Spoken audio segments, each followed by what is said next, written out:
어제 이제 이 본문 말씀을 가지고 주일날 이제 우리가 함께 말씀을 살펴보았는데요. 이제 오늘은 같은 본문으로 또 각도를 달리한 그런 말씀을 이제 좀 살펴보려고 하는데요.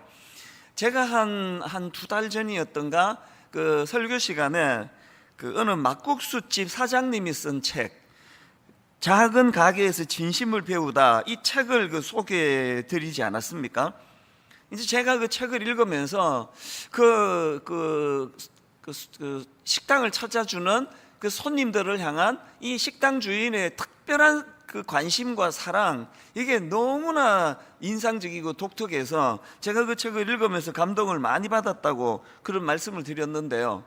이제 이 식당 주인이 왜 그렇게 손님들에 대한 특별한 관심과 사랑을 갖게 됐는가, 그걸 제가 그때 그 한 대목 이렇게 읽어드렸습니다.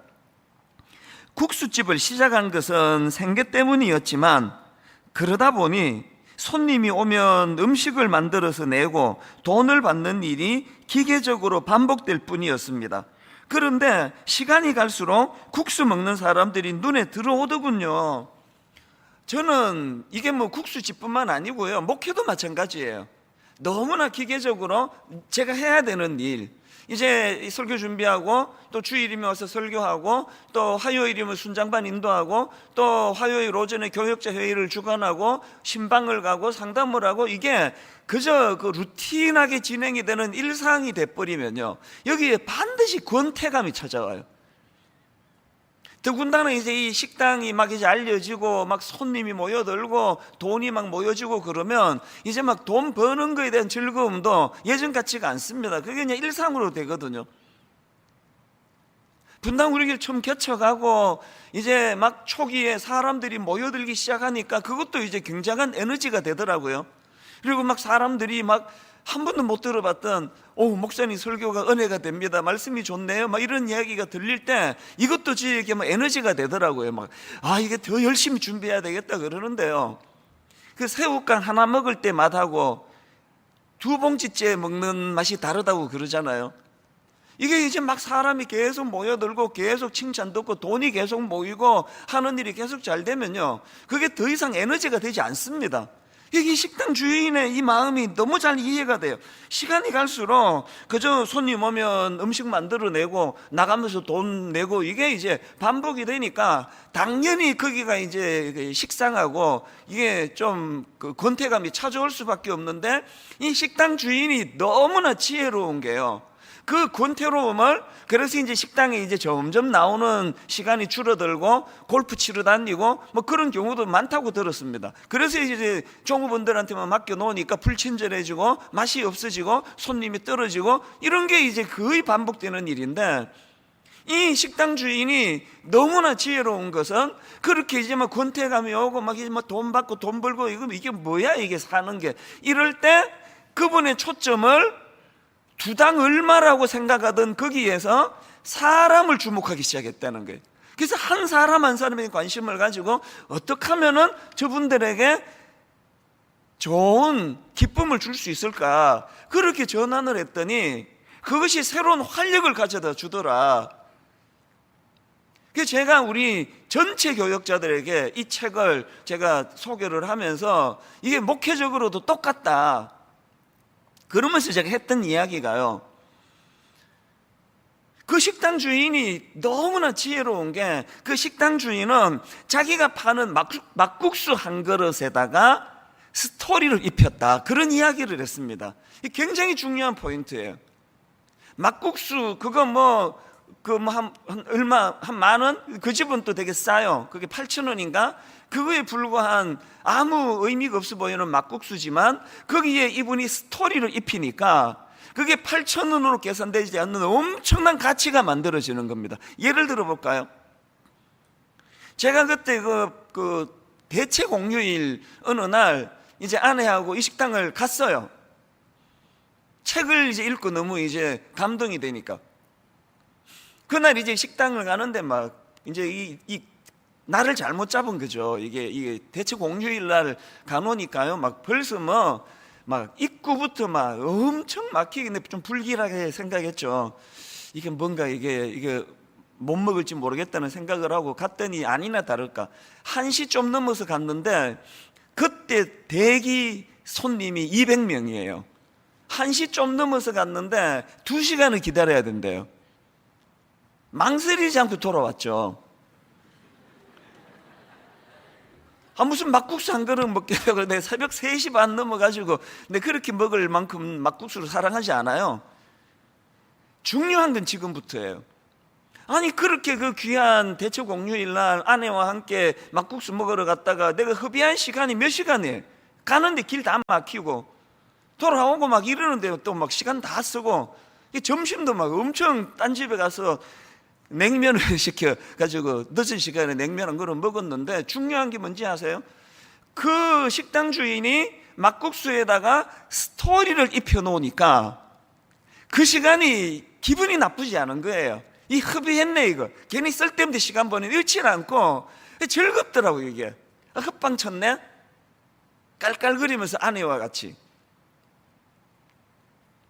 그 막국수 한 그릇에 스토리를 입힐 때 거기에 먹으러 갔다가 못 먹고 돌아오는 사람조차도 마음에 의미가 부여되고 기쁨이 생기고 그 식당에 대해 호기심을 가져다 주는 거, 이게 스토리가 가져다 주는 힘이거든요.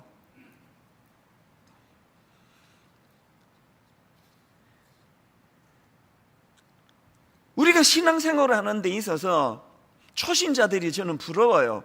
그들은 처음 주님을 만나고 처음 신앙생활을 할 때 모든 게 다 생소하고 낯설어서 낯선 모든 게 다 그게 행복이거든요.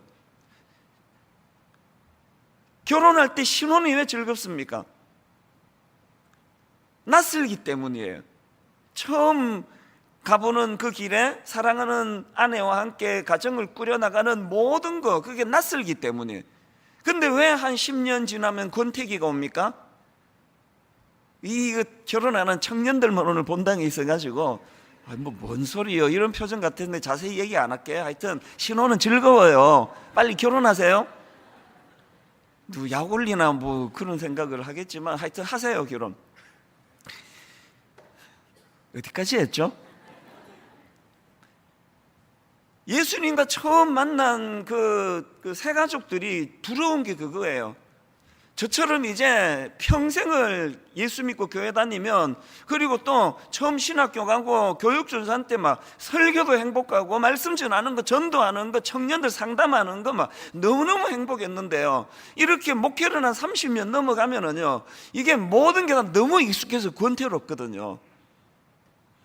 설교 준비도 말씀 전하는 것도 이게 뭐 너무 식상하기 쉽잖아요. 제가 안간힘을 쓰는 게 매주 설교 준비하는 과정에 매주 강단에서 설교할 때 저만의 하나님과의 스토리를 입히려고 엄청 노력을 합니다. 진짜 노력을 많이 합니다. 지난주와는 또 다른 하나님과 스토리를 쌓아가는 말씀 준비. 그래서 새벽마다 저는 내 생애에 가장 행복할 때가 새벽에 일어나는 거거든요. 너무너무 행복하거든요. 왜 그렇습니까? 설교 준비 자체가 행복하다기보다는 거기에 하나님과 저만의 스토리를 쌓는 시간이에요. 누구도 방해하지 못하는. 여러분에게는 이 하나님과의 이 스토리가 만들어지고 있습니까? 하나님과의 스토리가 만들어지지 않는 신앙생활은요, 얼마 지나지 않아가지고 권태가 오고 사단은 또 그 찬스의 귀지 아닙니까? 바로 그 빈틈을 타고 들어와가지고 여러분을 공격할 겁니다. 예전에 제가 읽었던, 그래서 한번 소개했던 책이 있는데요, 스토리가 스펙을 이긴다, 그런 제목의 책이 있습니다. 이 책의 부제가요, 최고가 아니라 유일함으로 승부하라. 그래서 스토리와 스펙, 또 최고, 유일함, 이게 다 뭘 말하는 거겠습니까? 여기서 말하는 최고 혹은 여기서 말하는 스펙은요, 경쟁 속에서 이겨야 하기 때문에 1등을 추구하려는 몸부림을 스펙이라 표현하고 또 최고로 표현하는 겁니다. 지금 온 나라가 지금 경쟁해가지고 1등 하려고 스펙 쌓아라, 이런 충고가 만연하는 이 땅에서 이 책에서는 스펙보다 중요한 건 너만의 독특한 스토리를 만든 것이 중요하다, 이걸 이제 충고하는 게 이 책이거든요. 이 책의 저자 소개가 진짜 저는 수많은 책의 저자 소개 글을 봤지만 이렇게 감동적인 저자 소개 글을 저는 본 적이 없습니다. 한번 들어보세요. 저자를 이렇게 소개합니다. 비교를 멈추자 구별되기 시작했고, 비교를 멈추자 구별되기 시작했고, 최고를 포기하자 유일의 길이 열렸고, 상품임을 포기하자 작품으로 변해갔고, 경쟁을 피하자 진정한 승리를 맛보았고, 업에 주목하자 직이 손 내밀었고. 이건 내가 뭔 뜻인지 지금도 잘 이해를 못하겠습니다. 업에 주목하자 직이 손 내밀었고, 그리고 마침내 기회가 찾아왔다는 사람. 이 책 저자가 계속 지금 반복되는 게 비교, 이게 스펙을 쌓는 거예요. 저 사람보다 내 스펙이 더 좋아야 되는데 스펙을 멈추자 구별되기 시작했고, 스토리는 더 아름다운 스토리도 없고 더 추한 스토리도 없습니다. 그냥 나만의 독특한 거예요. 새벽에 일어나가지고 제가 하나님과 스토리를 쌓는 게 막 그게 막 저만의 막 이게 뭐 노벨 뭐 문학상 감이어서가 아니고 그냥 하나님과 저만이 쌓는 독특함이기 때문에 그 새벽이 좋은 거거든요. 최고를 포기하자 유일의 길이 열렸고, 1등을 해야 되는, 최고를 추구할 때는 느끼지 못했던 이 유일한 나만의, 그 다음에 이게 또 아름답잖아요. 상품임을 포기하자 작품으로 변해갔고. 오늘 사단은 여기 청년들에게 또 저 같은 기성세대에게 노리는 목표는 딱 하나예요. 여러분을 상품으로 전락시켜버리는 거예요. 계속 값을 매기잖아요. 이게 싸구려라고. 작품은 가격으로 매기질 않습니다. 그 고유의 독특성이 있기 때문에 오늘 여러분 거기 노란하시면 안 됩니다. 여러분 상품 아니에요. 여러분 그 막국수 한 그릇에도 거기에 의미를 부여하고 스토리를 쌓으니까 그것이 저에게 의미가 되는 하나의 작품이 되는데, 어떻게 하나님의 형상을 닮은 우리가 싸구려 상품으로 그것을 방치할 수가 있느냐는 겁니다. 그리고는 경쟁을 피하자 진정한 승리를 맛보게 되었고, 그리고는 마침내 기회가 왔다는 사람. 이거 이 책 저자 소개지만 이것이 저와 여러분의 소개이기를 바랍니다. 어떤 직종 또 뭘 하고 사느냐가 중요한 게 아니라, 이런 점에서 저는 우리의 신앙생활이 정말 하나님 앞에서 이런 스토리를 만들어가는, 그래서 스토리는 never ending story라는 옛날에 그 유행가 그 가사도 유행가도 있었잖아요. 하나님과 내가 쌓아가는 스토리는요 끝이 없습니다. 정말 신기해요. 끝이 없습니다. 새벽마다 어떻게 그렇게 다양한 스토리로 인도해 가시는지. 그래서 저는 예전에 그 초등학교 때 여름 성경학교에서 배운 그 어린이 찬양으로 기억하는데요, 지금도 제가 가끔씩 흥얼거려요. 가사를 다 못 외우는데도.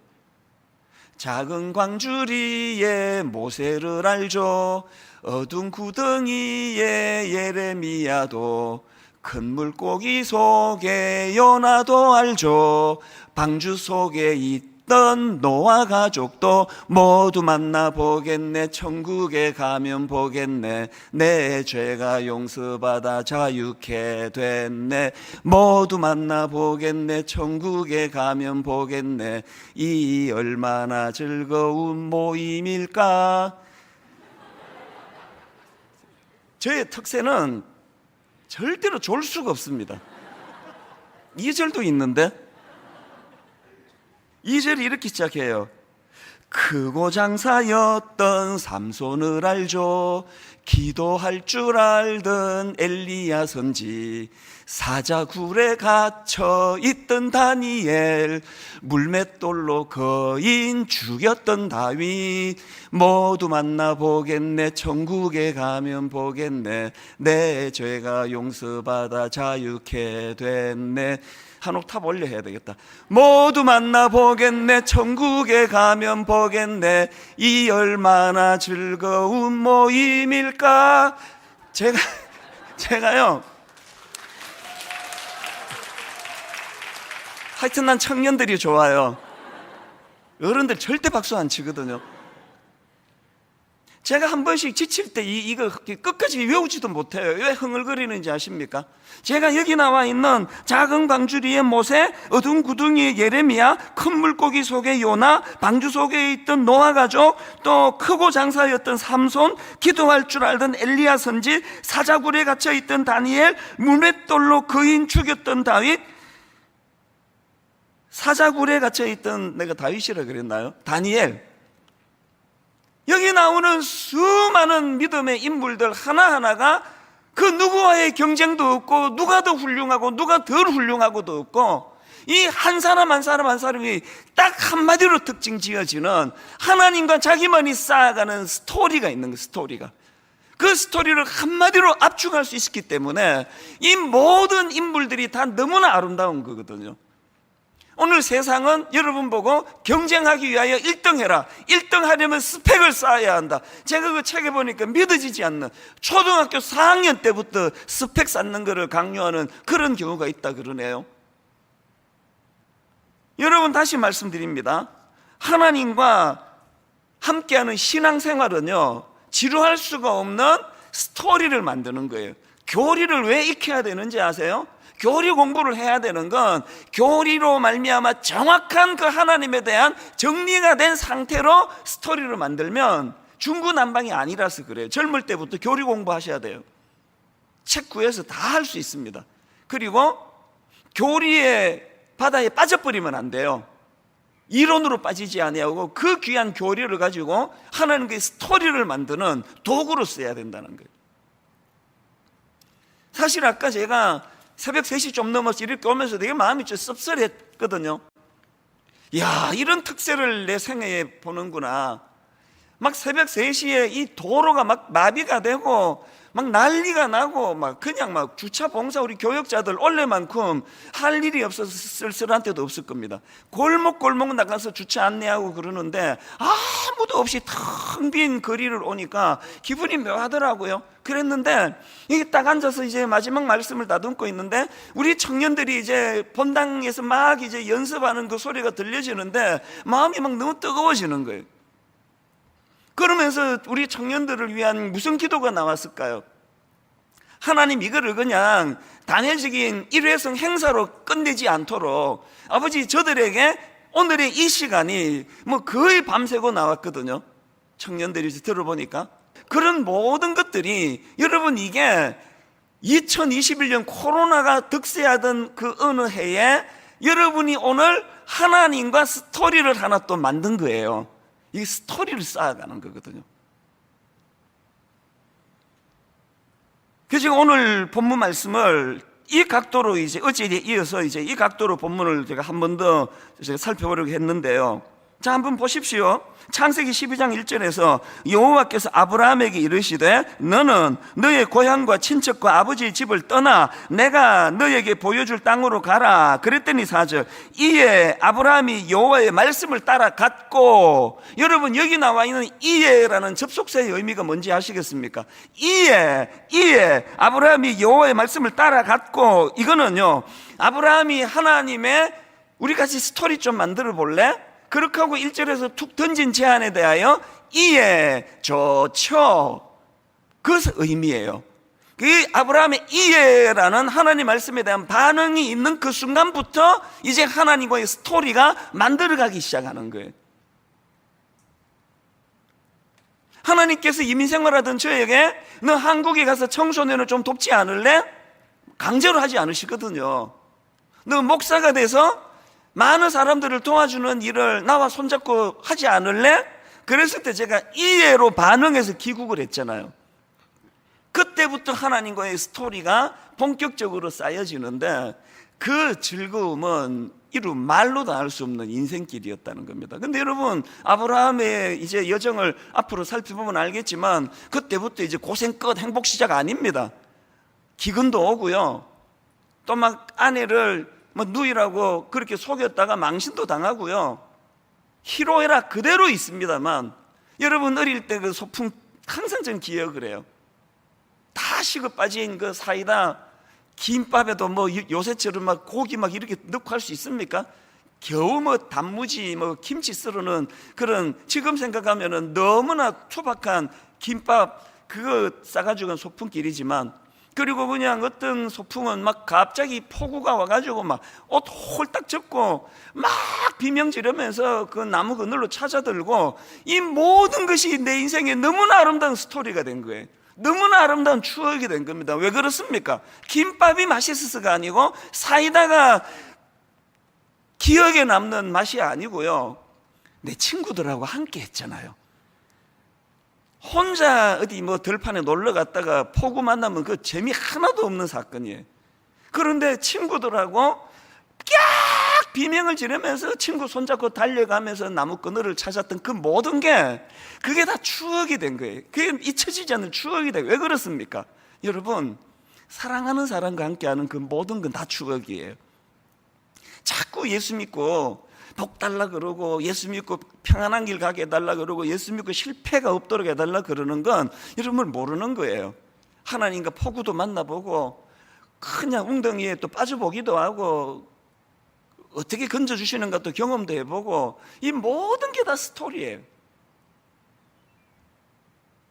그래서 이제 오늘 첫날 우리가 하나님과 이제 오늘부터라도 인식을 못했다면, 이제 스펙을 쌓는 신앙생활 말고 이제 하나님과 스토리를 만들어가는 이런 시간으로 우리가 한번 생각을 해본다면, 그 스토리에 세 가지 요소가 있다는 걸 기억하셔야 돼요. 하나님과 만들어가는 그 스토리에 세 가지 특징이 있는데, 첫 번째 꼭 기억하세요. 그 스토리의 주도자는 하나님이세요. 하나님과 함께 스토리 만들기 전에는 내가 주도자였는데, 하나님과 함께 만들어가는 스토리에는 주도자가 하나님이십니다. 오늘 본문 1절도 하나님이 주도하세요. 먼저 아무 준비가 안 돼 있는 아브라함에게 여호와께서 아브라함에게 이르시되, 너는 너의 고향과 친척과 아버지 집을 떠나 내가, 이게 중요하잖아요, 내가 너에게 보여줄 땅으로 가라. 그리고 2절 3절도 마찬가지입니다. 내가 너로 큰 민족을 이루고, 우리말에는 이게 뭐 하도 자주 있어가지고 뺐는데요, 이거 빼면 안 되는 걸 빼는 거예요. 사실은 번역하면서 내가 히브리어로 보면 너로 큰 민족을 이루고 내가 너에게 복을 주어 내가 너 이름을 창대하게 하리니 너는 복이 될지라. 너를 축복하는 자에게는 내가 복을 내리고 너를 저주하는 자에게는 내가 저주하리니 땅의 모든 족속이 너로 말미암아 복을 얻을 것이라 하신지라. 지금 여러분 창세기 10장 1절부터 3절에 하나님이 아브라함과 스토리를 만들어 가기로 작정하시고 지금 작정하고 하시는 이 표현을 참 번역하는 분이 이 의미를 몰라가지고 이 내가가 너무 많네 그래가지고 막 몇 개를 뺄 정도로 계속 반복하시는 강조가 내가예요. 내가. 창세기 1장 읽으면 12장 읽으면서 자꾸 뭐 복이 될지라가 이게 주제어다. 뭐 떠나가라, 뭐 가라, 이게 주제어다 이렇게 오해하시는데요. 여러분 모든 성경이 다 그렇지만 특히 창세기 12장 1절부터 5절까지에서는 내가가 주제예요. 내가가 가라 이런 거 아니고요. 뭐 복이 되라. 자꾸 12장은 복설교할 때만 본문을 잡지만 아닙니다. 창세기 12장 1절부터 5절까지 해서 가장 중요한 주제어는 내가예요. 내가. 그 스토리를 주도하시는 하나님. 내가. 여러분 1절에서 여호와께서 아브라함에게 이르시되 너는 너의 고향과 친척과 아버지 집을 떠나 내가 너에게 보여줄 땅으로 가라. 너에게 보여준 땅이 아니라 보여줄 땅으로 가라. 사람들은 이걸 되게 어려워하는데요. 여러분 다 보여줘 버리면 무슨 재미예요 그게. 우리 막내가 이제 지금은 군대가 있을 정도로 나이가 많이 들었는데 얘가 초등학교 한 3학년 4학년 되면은요 이제 얘 데리고 이제 극장을 갔는데 한 번은 내가 막 엄청 화가 났습니다. 그 무슨 만화 영화를 보러 갔는데 지 친구랑 이제 먼저 본 거예요 이거를. 그 애들은 이제 막 감동이 되면 뭐 2번 3번 볼 수 있잖아요. 그 얘를 듣고 이제 다시 갔는데 여기 옆에 앉아가지고 그때가 한 3학년 때인가 4학년 때 그래. 저기 영화가 이렇게 계속 전개가 되면 5초 전에 그 얘기를 먼저 자꾸 하는 거예요. 넘어진다? 저기서 죽는다? 막 계속해서 하지 말라고 내가 아무리 얘기를 해도 계속 그 얘기를 하는 거예요. 재미있나 봐요. 그래서 지 엄마를 닮아가지고 결정적인 순간순간마다 날 이렇게 괴롭힌. 지 엄마를 닮아가지고는 웃기려고 했는데 안 웃어서 그냥 없던 걸로 하겠습니다. 여기 여러분 하나님께서요, 너에게 보여줄 땅으로 가라. 이걸 너무 힘들어하지 마세요. 이거 미지의 세계에 뭘 믿고 가고 뭐 이런 얘기 모르는 소리예요. 보여줄 땅 다 안 알려주셨기 때문에 그게 아름다운 스토리가 되는 거 아닙니까? 그 고비고비 그 순간순간 하나님이 어떻게 인도해 주시는가. 저는 하나님이 주도하시는 그 주도자 하나님이라는 이 내용을 가지고 이제 인터넷에서 우연히 본 글 하나가 계속 이제 머리에 맴도는데요. 자, 그 아프리카 북부에 있는 사하라 사막에서 있었던 일이라고 하네요. 그 사막 한가운데 이제 오아시스가 있고 뭐 이제 그런 지역 같은데 거기에 비셀이라는 작은 마을이 있었답니다. 거기서 이제 이 사막을 가로질러 빠져나가려면 한 사흘, 한 3일 내지 4일 정도가 이제 걸린다 그러는데요. 불행하게도 그 마을 사람들은 그 사막을 떠나본 적이 없다는 거예요. 여러 번 시도를 했지만 거기를 벗어날 수가 없었대요. 여러 번 시도를 했지만 결국은 제자리를 맴도는 일이 일어났는데, 그러던 와중에 1926년도에 영국 사람 켄 레멘이 그 마을을 찾은 겁니다. 그리고 이 사람들을 보니까 아무리 그 마을을 벗어나려고 여러 방향으로 애를 쓰지만 계속 제자리로 돌아오는 걸 이 켄 레먼이라는 사람이 발견하고는, 아니 이상하다, 이게 지금 딱 한 3, 4일이면 그 벗어날 수 있는데 왜 마을 사람은 그게 안 될까? 그래서 청년 하나를 고용해가지고 이제 실험을 한 거예요. 그 청년을 고용해가지고 한 열흘 정도, 한 보름치 정도의 물과 낙타 4피를 준비해가지고 이제 워낙 헤매니까요. 그렇게 길을 떠난 겁니다. 이 청년이 결국은요, 열흘 동안이나 사막을 헤매다가 다시 원점으로 돌아오더래요. 그런데 그 켄 레먼이라는 영국 사람이 그 과정에서 이 사람들이 왜 이런 어리석은 반복을 계속하는 이유를 찾았던 거예요. 그게 뭐냐? 그 사람들이, 원주민들이 사막을 벗어나지 못한 결정적인 이유는 북극성의 존재를 몰랐다는 겁니다. 북극성의 존재를 모르다 보니까, 이 북극성은 그 길 잃은 나그네들에게 이게 나침반 역할을 하는 거 아닙니까? 그래서 여러분, 그 다음이 중요해요. 이 켄 레먼이 그 청년에게 무슨 조언을 했느냐 하니까, 사막을 빠져나가는 방법을 가르쳐 줄게. 이게 굉장히 중요한 이야기입니다. 낮에는 충분히 휴식을 취하면서 자라, 체력을 아껴라. 그리고 밤이 되면 북극성을 따라가면 된다. 오늘 여기 우리 청년들에게 제가 이 조언을 드리고 싶습니다. 여러분, 낮에 뭐가 잘 보이는 것 같고 낮에 멀리 있는 물체 다 보이는 것 같지만요, 진짜 결정적인 건 밤에 밖에는 안 보입니다. 별, 가장 먼 별, 낮에 안 보여요. 인생이 왜 이렇게 힘들다고요? 뭔가 열심히 하는 것 같은데 맨날 그 제자리, 우리 어릴 때는 그 제자리 곤배 그랬는데 그게 늘 제자리로 돌아오는 거 아십니까? 상징적으로 드립니다. 우리 청년들에게 낮에는 쉬세요. 상징적으로 하는 이야기예요. 낮에는 쉬세요. 체력을 보충하세요. 그리고 가장 결정적으로 보이는 것이 보이는 북극성이 보일 때 밤이 되면 북극성을 따라가시면 돼요. 이게 오늘 이 스토리의 주도자가 하나님이시라는 거. 아브라함이 하나님과 스토리를 써내려가면서 발견했던 가장 중요한 진리가 북극성 대신 하나님을 알게 된 거 아닙니까? 그래서 출애굽기 14장 13절, 모세가 백성에게 이르되 너희는 두려워하지 말고 가만히 서서 여호와께서 오늘 너희를 위하여 행하시는 구원을 보라. 그 다음에 14절을 보십시오.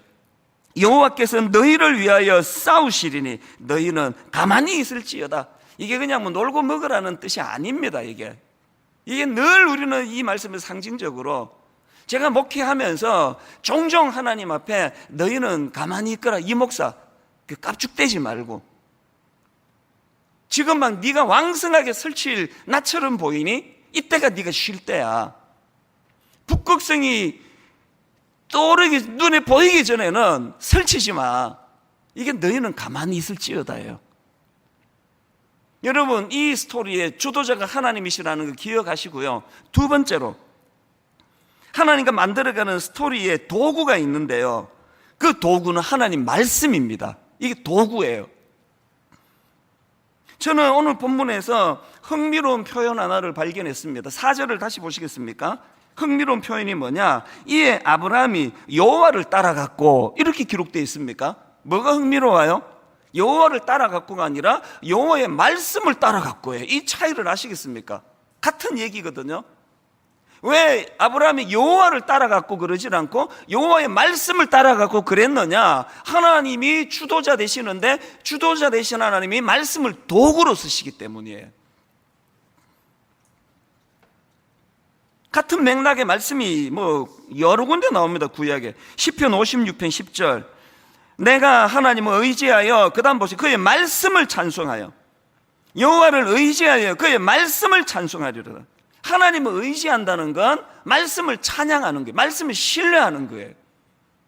신명기 30장 20절, 너의 하나님 여호와를 사랑하고 너의 하나님을 사랑한다면 그의 말씀을 청종하며 또 그를 의지하라. 하나님은 난 의지합니다. 그거는 말씀에 귀를 기울인다는 뜻이에요. 너무나 아까 우리 청년들이 정말 감동적으로 찬양을 불러주셨다면 필사하세요. 에베소서 필사를 이번에 새벽에는 말씀과 기도로, 그리고 이제 낮 동안에 여러분이 에베소서를 필사하라고 홈페이지에다가 다운을 받아서 쓰셔도 되고요, 이렇게 다운을 받아서 좀 배려를 받으면 쓰셔도 되고, 집에 있는 아무 노트 하나라도 괜찮아요. 이번 특세기간 동안에 새벽에 말씀 듣고 새벽에 기도하고 충전하면 하루 온종일 여러분이 하실 수 있는 대로. 그래서 제가 그 팀 교역자들한테 말했습니다. 1독을 목표로 하되 몇 독에 제한을 두지 말자. 그래서 어떤 성도님들은 이번에 일주일 동안 에베소서를 10번을 필사를 하시고 20번을 필사를 하시고 제한하지 말자. 여러분, 하나님을 사랑하십니까? 말씀을 사랑해야 돼요. 여러분, 하나님을 의지하세요? 말씀을 의지해야 돼요. 아브라함이 여호와를 따라갔고 이렇게 말하면 되는데 여호와의 말씀을 따라갔고, 오늘 한국교회의 위기는 사람이 안 모이는 게 문제가 아니고 코로나19 때문에 교회에 모이지 못하는 게 문제가 아니고 말씀을 모른다는 거예요. 이게 도구인데 도구를 잃어버렸다는 거 아닙니까? 기독교 철학자 프란시스 셰퍼가 쓴 책 중에요, He is there and He is not silent, 이걸 우리나라에서는 거기 계시며 말씀하시는 하나님, 이렇게 이제 번역을 한 책이 있는데요, 막 이 절판이 돼서 구할 수는 없는데요, 그러나 저는 이 책 제목, 거기 계시며 말씀하시는 하나님, 거기 계시며 말씀하시는 하나님. 조금 전에 제가 이 말씀을 준비하는데 이제 찬양팀에서 이 찬양을 이제 준비하느라고 불렀던 것 같아요. 주님 나를 부르시니 두려움 없이 배에서 나가리라. 주님 나를 부르시니 주님 내게 오라시니 주님 보고 계시기에 의심치 않고 바다를 걸어가리라. 그 다음에 주님 여기 계시기에 이 깊은 바다가 반석이 되고, 주님 여기 계시기에 반석 위를 내가 걸어가리라. 아까 옆방에 저기 준비하는데 이 찬양이 들려지는데 이게 또 눈물이 핑 도는 거예요. 왜? 지난 여름에 혼미한 시간을 내가 보냈다 그랬잖아요. 어금니 하나가 빠질 정도로 너무너무 두려움에 빠지고 일만성도 파수 운동이 잘 안 되면 어떡하나, 이게 성도들을 괴롭히는 그런 결과가 되면 어떡하나, 그런 두려움에 빠져 있었을 때, 여러분 지난 그 7월부터 오늘에 이르기까지 제가 이 자리에서 아브라함을 가지고 설교하게 된 것도 하나님의 말씀을 통해서 주신 깨달음이거든요. 주님 여기 계시기에 주님 나를 부르시니, 그리고 이 두 가지를 모으면 주님, 아까 그 책 제목 그대로 거기 계시며 말씀하시는 하나님.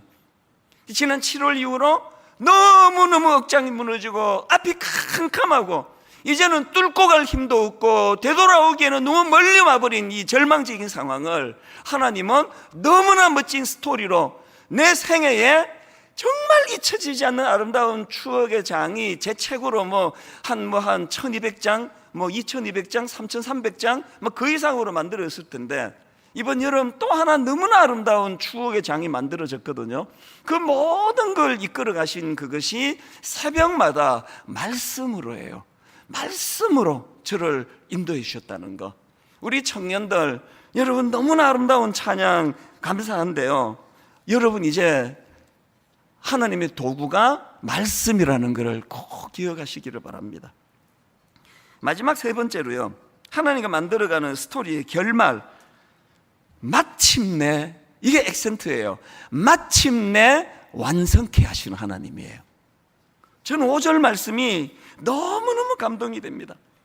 아브라함이 그의 아내 사레와 조카 롯과 하란에서 모은 모든 소유와 얻은 사람들을 이끌고 가나안 땅으로 가려고 떠나서 마침내 가나안 땅에 들어가니라. 여러분이 짧은 이 마침내 이 한마디 안에는요, 너무나 많은 스토리가 농축되어 있습니다. 믿음이 있는 것 같은데 믿음이 없는 아브라함, 너무나 순종을 잘하는 것 같은데 순종하지 않는 아브라함, 하나님의 말씀만 보고 가는 것 같은데 자기 생각으로 뭉쳐있는 아브라함, 이 모든 아브라함의 미숙함을 마침내 가나안 땅에 들어갔더라 이 한마디 안에 오래 참아주시는 그 하나님의 마음이 다 녹아있는 거 아닙니까? 여러분, 이 한마디 마침내 이 말씀 안에는 데살로니가전서 5장 24절 너희를 부르시는 이는 미쁘시니 너희를 부르시는 이는 신실하시니 그가 또한 이루시리라, 이 말씀을 녹여놓은 거거든요. 우리 청년들은 이 노래 모를 거예요. 제가 대학교 다닐 때, 고등학교 다닐 때, 중학교 다닐 때 그 히트친 노래인데요, 인생은 미완성 쓰다가 마는 편지, 이런 노래가 있습니다. 한때 굉장히 히트를 친 노래인데요, 제가 마침내라는 말씀을 묵상하다가 나 또 유행가 가사에 감동받는 거 근래에 처음에 너무 이 가사가 은혜가 되는 겁니다. 가사 한번 들어보세요. 제목은요, 인생은 미완성이에요. 계속 반복되는 게 이겁니다. 인생은 미완성 쓰다가 마는 편지, 또 인생은 미완성 부르다 멎는 노래, 또 인생은 미완성 그리다 마는 그림, 또 인생은 미완성 새기다 마는 조각. 뭘 말하는지 아시겠죠? 우리 인생이 그런 거예요. 우리 인생이 죄성으로 인해서 우리는 우리 인생을 완성할 수 없습니다. 우리는 미완성 인생이에요. 그래서 쓰다가 마는 편지 같고, 부르다 멎는 노래 같고, 그리다 마는 그림 같고, 새기다 마는 조각 같은 게 이 가슴 아픈 미완성 인생이지만, 그런데 여러분, 저는 오늘 이 4절에서 마침내 가나안 땅에 들어갔더라 이 스토리를 주관하시는 하나님의 마침내를 보면서 이 노랫말의 액센트가 달라진 거예요. 달라진 액센트 한번 들어보시겠습니까? 부르지는 않을 거예요. 인생은 미완성 쓰다가 마는 편지, 그래도 우리는 곱게 써가야 해. 인생은 미완성 부르다 멎는 노래, 그래도 우리는 아름답게 불러야 해. 인생은 미완성 그리다 마는 그림, 그래도 우리는 아름답게 그려야 해. 인생은 미완성 새기다 마는 조각, 그래도 우리는 곱게 새겨야 해. 마음이 너무 형언하기 어려운 많은 생각이 교차되는 게 이 노랫말이었습니다. 왜? 제 인생 이 두 액센트의 반복이었으니까요. 어제? 이것도 상징입니다. 어제? 내 인생은 미완성이야. 쓰다가 마는 편지 같아. 내 인생은 미완성이야. 도대체 부르다 멎은 노래같이. 내 인생은 미완성이야. 그리다 마는 그림 같아. 초라해. 내 인생은 미완성이야. 새기다 만 조각 같아. 그래서 초라하고 비참해. 이게 어제 있었던 일인데 새벽에 주님의 말씀을 관통하고 나면은 액센트가 어느덧 달라져 있는 거예요. 비록 내 인생이 부족해서 쓰다가 마는 편지 같지만 그래도 우리는 곱게 써가야 해. 비록 내 인생이 부족해서 부르다 멎는 노래같이 초라하지만 그래도 우리는 아름답게 불러야 해. 참 초라하기 짝이 없는 미완성된 인생, 그리다마는 그림 같은 내 인생이지만 그래도 우리는 아름답게 그려야 해. 참 초라한 내 인생, 색이다 많은 조각 같은 인생이지만 그래도 우리는 곱게 새겨야 해. 이 용기를 새벽마다 주시기 때문에 이 용기의 원천이 본문 5절에 나오는 아브라함이 그의 아내 사레와 조카 롯과 하란에서 모든 소유와 얻은 사람들을 이끌고 가나안 땅으로 가려고 떠나서 마침내 가나안 땅에 들어갔더라. 마침내 가나안 땅에 들어갔더라. 결론을 이렇게 맺기 원합니다. 이제 오늘부터 우리 하나님과 스토리 만들어가고 싶지 않으세요? 세 가지를 기억하세요. 그 스토리의 주도자는 하나님이세요. 그리고 그 스토리의 도구는 말씀입니다. 그리고 마침내 완성케 하시는 하나님, 이게 우리 이야기의 결말이에요. 저는 오늘 새벽에 제 아버지 생각이 나서 마음이 많이 울컥울컥했어요. 인간적으로 말하면, 순수한 세상적으로 말하면 우리 아버지는 그리다만 그림이에요. 목사님으로 교회를 불같이 일으키고 싶어서 40일 금식 기도를 하셨는데 40일 금식 기도를 끝내고 그날부터 교회가 부흥하기 시작해가지고 분당 우리 교회처럼 막 2만 명, 3만 명 모이는 교회가 됐으면 인간적으로 완성된 그림일 것처럼 보였을지 모르겠습니다. 아침에 제가 왜 울컥울컥 했을지 아세요? 인간적으로, 세상적으로 아버지 금식 기도하다가 돌아가시던 그 순간은 그리다만 그림 같고요, 색이다만 조각 같고요, 부르다 멈춘 노래 같고요, 쓰다가만 편지 같았지만 놀랍게도 영혼과 영혼을 이으시는 창조주 하나님의 시각으로 아버지의 그림이 거기까지 저에게 전수가 됐기 때문에 아들인 저의 그림에 중간에 애써야 되는 것들이 다 생략되고 바로 뛰어드니까 그림 그리기가 너무 좋은 거예요. 내 인생이 그런 거예요. 이때 어른들에게 저는 위로의 말씀을 드리며 이 이야기로 결론을 맺고 싶습니다. 여러분, 나이는 들어가고 몸에 힘은 빠져가고 뭐야 내 인생, 그리다만 그림 같네, 색이다만 조각 같네? 절대 그렇지 않습니다. 여러분, 영혼과 영혼을 여시는 하나님의 시각으로 인간의 눈으로 그리다만 그림 같은 그 그림으로 폐기하지 아니하시고 그 그림에서부터 이찬수 목사에게 그 나머지 그림을 그려가게 하시는 그 하나님이시기 때문에 여러분의 하나님 앞에서 했던 작은 몸짓 하나, 참 눈물 한 방울 하나 헛되이 끝나는 거 없다는 기억하시기를 바랍니다. 오늘 저는 첫날 이 말씀을 총 정리하면 이 찬양이 나온다 생각합니다. 힘들고 지쳐 낭망하고 넘어져 일어날 힘 전혀 없을 때에 조용히 다가와 손잡아 주시며 나에게 말씀하시네.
너무 지쳐가지고 이 스토리가 끊어질 위기가 왔어요. 이제 막 더 이상 할 수가 없습니다. 그럴 때면 하나님이 손잡아 일으켜 내가 주도할게. 내가 네 대에서 완성이 안 되면 네 아들 대에, 네 아들 대에서 완성이 안 되면 그 아들의 아들 대에 내가 완성을 할 거야. 같이 한번 이 찬양을 부르시면서 여러분 스스로가 그리다만 그림 같은 너무나 사단의 무서운 공격이요, 세상이 젊은 청년에게 벌써 그런 마음을 주세요. 그래서 여러분 그 유행어 예수 믿는 청년 절대 쓰지 마세요. 이번 생은 망했다, 다음 생이 없을 뿐더러요, 그렇게 판단하기에는 여러분 너무 아직 이릅니다. 그리다만 그림 같은, 색이다만 조각 같은, 쓰다만 편지 같은 인생을 끝끝내 마침내로 인도하시는 그 하나님이 계시니까요. 우리 찬양 같이 한번 부를 때 이렇게 영안을 열고 상상하면서, 많이 지쳤구나, 이제 내가 쓸게. 내가 지금까지도 내가 써왔지만 너 내가 쓰는 그 인생의 스토리를 한번 잘 봐봐. 하나님의 그 마음을 좀 느끼면서 우리 함께 이 찬양 부르면 좋겠습니다.